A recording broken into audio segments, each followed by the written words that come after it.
Hey guys, what is up? It's Dusty here, and welcome back to another crypto video. If you guys like digital assets, I would really appreciate it if you guys could press the like button and subscribe to show your support for the channel. Also, comment down below what coin you'd like to talk about in the next video. Today, Bitcoin, Ethereum, XRP. Starting out, Ripple CTO explains whether XRP can be destroyed. But first, before we get into those articles, let's quickly take a little bit of a look at the price. And to start that off, I'm wondering which site is correct. You don't know what I'm talking about, but I'm talking about the change in 24 hours.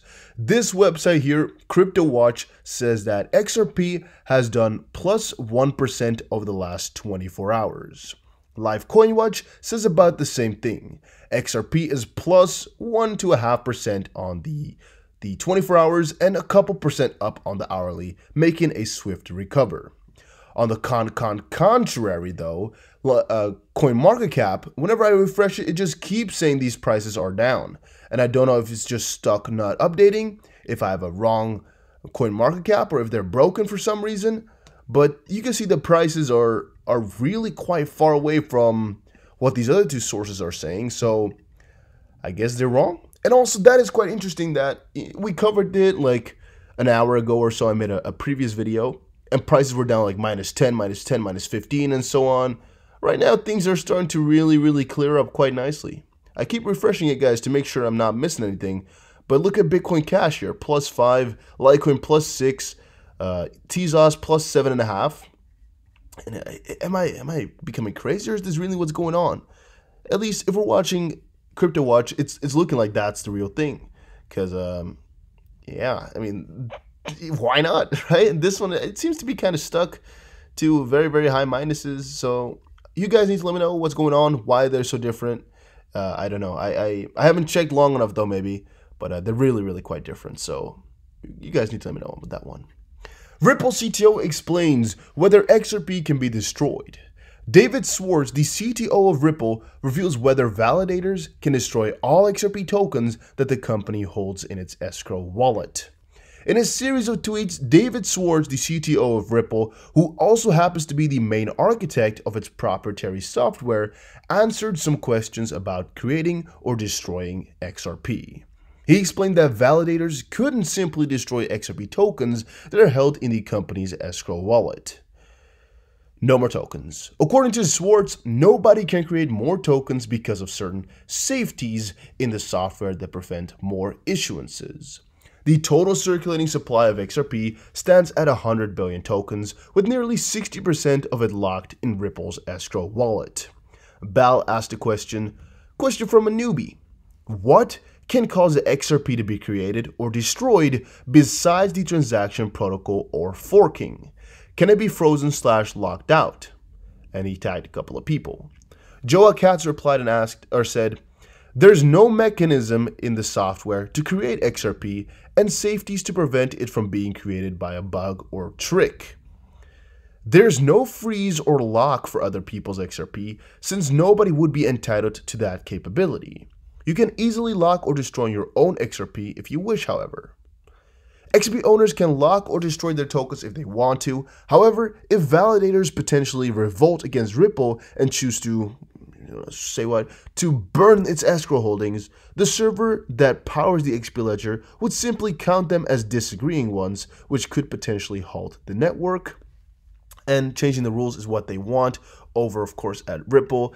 Schwartz claimed that changing the rules would require a hard fork, but again, this is for big changes. I mean, I'm talking about the amendment process here of changing some rules or getting some new rules in. Those network participants who agree with them would have to update their code, kind of, splitting into two parts. No, servers count the number of validators that agree. Oh wait, let's actually open the tweet up. Oh, how do we open a tweet up like this? How do I, oh, there we go. All right, the original question was, could validators choose to burn Ripple escrow, or let's say my XRP in my wallet? He replied and said, no, servers count the number of validators that agree with it, so such validators would just count as disagreeing. potentially halting the network if too many of them did this. Changing the rules or operating outside the agreed rules is effectively a hard fork that requires everyone who wants to be on the side of the hard fork with the new rules to change their code. So yeah, that's not really on the pipeline. It's not going to happen. Back in September, some of the members of the XRP community who were dissatisfied with the company's egregious sales decided to create a hard fork called Ripple One. However, this plan never got off the ground, and I think people lost some money on that. People bet on it, but never really occurred. It was just kind of a hype type of thing, hyping people up, but never doing anything. But yeah, it was an interesting scenario. It was interesting how that all went along. Unlike XRP, Cardano, and Tezos, unlike XRP, Cardano and Tezos paced powerfully ahead against Bitcoin in 2020. And I'm actually wondering, guys, what's going to be happening to these prices just right now? Should we be pressing the buy button like crazy on things like BitMEX? Because, I mean, if Chainlink's up 10% right now, it means they're doing pretty damn good. That's the last hour, guys. I'm not talking about days. This is hour. 1 hour. They're doing ridiculously much, right? And I don't know. I don't know what's going on here. It's such a crazy time. It's really strange what is happening.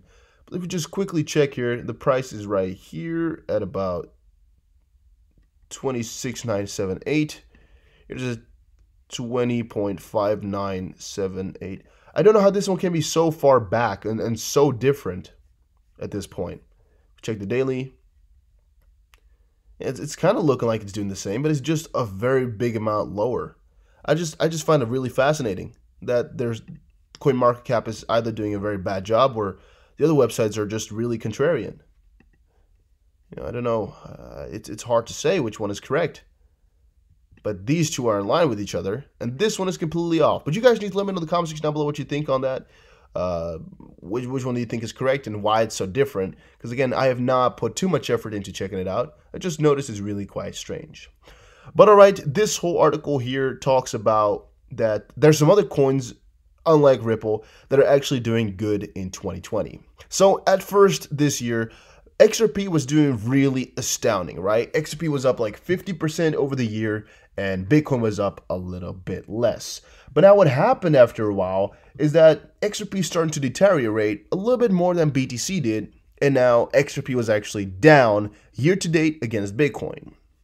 Coins like Cardano and Tezos, and most likely Chainlink, however, are still doing very, very good, and that's what they wanted to explain, that not all coins are doing bad. All coins are not necessarily completely bearish yet, because in the last 3 months or 2.5 months, they're still doing quite amazing if you look at it from that perspective. And so I think that's the whole point they're trying to make. I think the coins are up, like, for example, XRP is up like maybe 8% or so since the beginning of the year. Not that much anymore. And for BTC, I don't even know how much it's up. Most likely also not by that far. It's interesting, though, that if you just think about the beginning of the year and now, you could have made so much money by just buying beginning of the year, selling it over 10,000, and then buying back now. You could have made a nice amount of profit. Really crazy if you think about it like that. Or if you just, longed at the right point or shorted at the right point. Really cool. But on the contrary, of course, you could also make a lot of money by buying right now or really doing something crazy right now. But it's just a question of how this pandemic is going to roll out, like I just told you guys earlier in my video.